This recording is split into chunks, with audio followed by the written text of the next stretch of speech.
Hello, Nerdcot readers. This is Liblora5, and I've taken a trip down to Minneapolis Central Public Library again to visit the Milestones collection to get my hands on a couple of Caldecott honor books that I haven't been able to interlibrary loan from anyplace else. They have a fabulous collection here that just stays here and doesn't get checked out.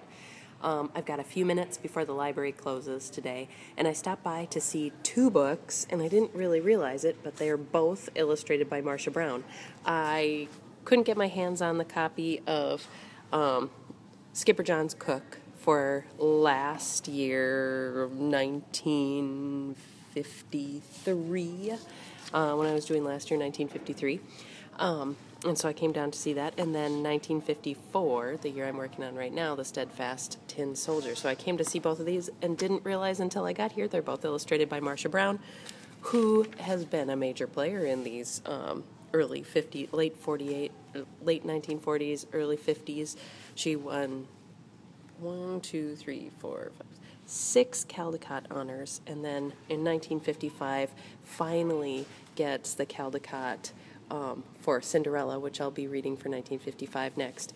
And here we've got Skipper John's Cook, about a young boy who does a great job of feeding his dog, so he signs on as a cook for a ship, the Liberty Bell.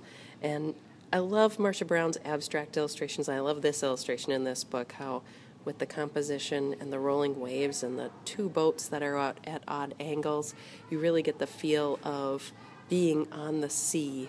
And I like her composition and layout of the page where the mast goes all the way up into the corner. And I like how she uses her text placement. Her text always feels like it's part of the pictures on the different pages. Kind of up into the pictures, different alignment of text to make it feel more part of the page. So I like that. The Steadfast Tin Soldier.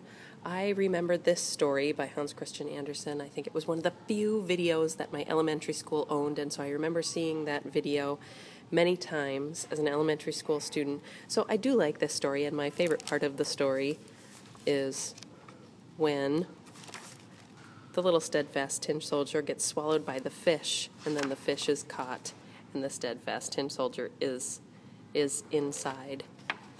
And again, I like how the text becomes kind of part of the illustrations, different layout for the text, and I like her composition of the pages, and I especially like this last illustration of the tin soldier and the ballerina looking at each other before the ballerina is, a gust of wind pushes her into the fire with the tin soldier, and then he is melted down into a piece of tin the shape of a heart.